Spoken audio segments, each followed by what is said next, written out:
Nimtaje Mheshimiwa Simai Mohamed Said, tafuatana Mheshimiwa Ado Shaibu Ado.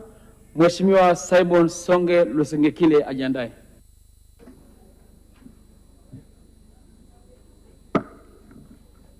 Asante sana Mheshimiwa Naibu Spika. Nianze kwanza na mimi kwa kumtanguliza Mwenyezi Mungu, kumshukuru kwa kunijalia leo sote tuko wazima wa afya. Lakini pia niendelee kumpongeza Mheshimiwa Waziri kwa hotuba yake na kwa kazi nzuri anayoifanya. Nimefurahi leo kuona watendaji wake wawili, Kamishna wa TRA pamoja na ndugu yetu Kafulila, ni wenzangu, ni watu ambao ni visionary leaders. Kwa hiyo natumai atakuwa ni katika wasaidizi wake wanamsaidia katika majukumu yake. Mheshimiwa Naibu Spika, na vikaratasi vitatu leo hapa, lakini naamini baada ya mchango wangu nitafahamika. Mheshimiwa Naibu Spika, fedha ni sehemu moja muhimu sana katika maendeleo ya nchi yetu, na nimeona katika bajeti ya mwaka 2024-2025 makusanyo yalikwenda zaidi ya 100%, zaidi ya trilioni 34. Kwa hiyo pongezi ziende kwa serikali pamoja na wizara husika. Mheshimiwa Naibu Spika, Mheshimiwa Rais wa Jamhuri ya Muungano wa Tanzania, Rais Samia Suluhu, anaongoza serikali yake pamoja na Watanzania kwa upendo na mshikamano. Lakini kufanikiwa kwetu wakati mwingine kuna watu wanatuendea kinyume. Na hapa nataka nimnukuu aliyekuwa naibu waziri mkuu Mheshimiwa Doto Biteko. Aliwahi kusema binadamu ni wale wale. Lakini niwaambie ndugu zangu, hawa wale wale leo nambatiza mmoja aliyekuwa ndani ya serikali, basi ni Yuda. Nasema hivyo kwa nini? Sisi tunataka maendeleo ya nchi yetu. Kosa la mama ni wapi? Kwa sababu ya kumwamini mtu, kumbe ni Yuda. Yuda huyu amesaliti ndugu zake, hata ile familia ambayo ilimlea kisiasa hawataki kumwona huyu Yuda.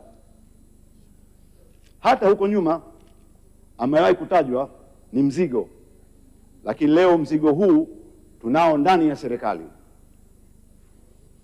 Na hapa niseme pia ameshawaumiza watu wengi Yuda. Wengine walikuwa mbele, sasa tunao huko nyuma, backbencher wenzetu wako, wafanya biashara, watendaji ndani ya serikali, wengine ambao walikuwa na safari nzuri ya kisiasa wamekatwa, wameathirika, wako nje na wana msongo wa mawazo.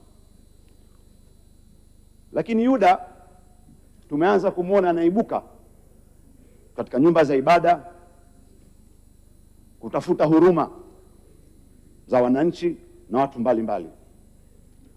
Lakini nataka niseme, waheshimiwa wabunge wenzangu na serikali mliokuwepo hapa,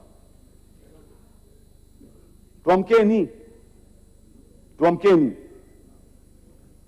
Leo anapita akitaka kutuaminisha sisi kwamba Rais Magufuli alimpenda sana yeye Yuda. Kama alimpenda kweli, kwa nini bwana alimrusha huko nje ya dunia? Huko alitupwa Yuda, huko alitupwa. Waliompenda Rais Magufuli tunawajua, mwenyewe aliwapenda, tulikuwa tunaona wengine wamo leo humu ndani. Kwa hiyo tumwache Rais Magufuli, alifanya kazi kubwa sana, Mwenyezi Mungu amjalie apumzike kwa amani. Lakini Yuda awache kumtumia majina ya watu. Tuamkeni wabunge na tusiogope. Mimi siwezi kutia ulimi wangu puani. Mheshimiwa mbunge, naomba jielekeze kwenye hoja ambayo iko mezani. Nakuja mheshimiwa. Nakuja huko. Nakushukuru Mheshimiwa Naibu Spika. Mimi nafurahi sana uko kwenye kitichi. Unaongoza vizuri. Lakini sasa haya maendeleo tunayotaka jamani, lazima tuhakikishe kwamba serikali inapata utulivu, mawaziri wanakuwa na amani. Maendeleo tunayotaka sisi wa Tanzania na Wazanzibari katika kupitia wizara hii muhimu ya fedha ni mapato. Tujenge uchumi wetu imara, mawaziri waweze kusimama, na wale ambao wanamshauri na kumsaidia Rais Samia tuwaone. Sasa mimi leo nataka niseme ujumbe wangu huo. Nafungua Pandora's box. Ndani ya Pandora's box hii kuna madudu yatatoka, lakini pia kuna matumaini. Watanzania matarajio yao ni maendeleo, na wizara hii ndiyo moja katika sehemu muhimu. Kwa hiyo Mheshimiwa Naibu Spika, mimi ujumbe wangu ulikuwa ni huo. Niendelee kuwapongeza waheshimiwa waziri pamoja na waziri mkuu kwa kazi nzuri wanayoifanya. Niwatakie katika bajeti zao zote wapita kwa salama.